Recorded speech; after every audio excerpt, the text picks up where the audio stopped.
Yeah, besides doing the accurate attribution, we also deliver the lifetime value dashboard, which is a very cool tool if you are doing repeat business. If you have Mm-hmm. customers coming back to your business, like if you have consumables as your products, or maybe Mm-hmm. you have products that are sold in bulk, then you have a very high chance of customers returning to you and doing repeat business if they get, if they are satisfied with the products, the service, and everything. So what the lifetime value dashboard allows you to do is see the accumulated sales per buyer. So what that means is, for instance, if I'm having customers returning to my website and buying several products in a specific time frame, like for instance in the last 3 months, I'm analyzing this time frame and I see that the accumulated sales per buyer are higher than the price of the product that I'm selling. That means that per average, a customer came more than once to buy a Mm-hmm. product of this type.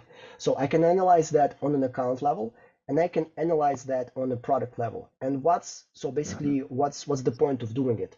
On an account level, you can see, so in these styles, yeah, let me start from this. We have Mm-hmm. data for the last 3 months, 6 months, 12 months, 24 months, and the main metrics are, so the accumulated sales per buyer in value, in units, in amount of orders, and the accumulated profit per customer. When you analyze this data, you can kind of see if you are improving your situation in terms of doing repeat business in general. Like, are you increasing, the experience with your customers so they can come back to you? Because if you do, then you will have less marketing effort, less advertising budgets. You will need to spend less money to bring that customer to you to make a sale, because he will be coming back anyway. He's already motivated. So on an account level, you kind of want to look at that just to understand whether you're improving the situation overall. And on a product level, which you can do by looking at the numbers over here, on the product level, you can see which products are being bought several times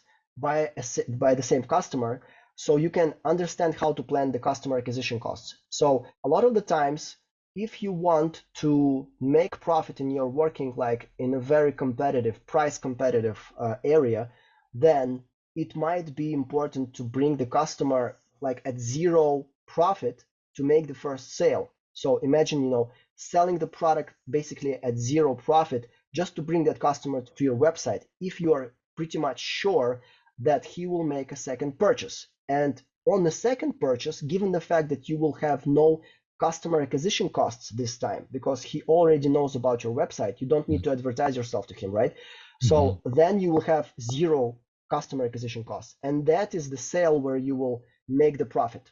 So you will not make the profit with the first sale, but you will kind of start making the profit with the second and the third sale and so on.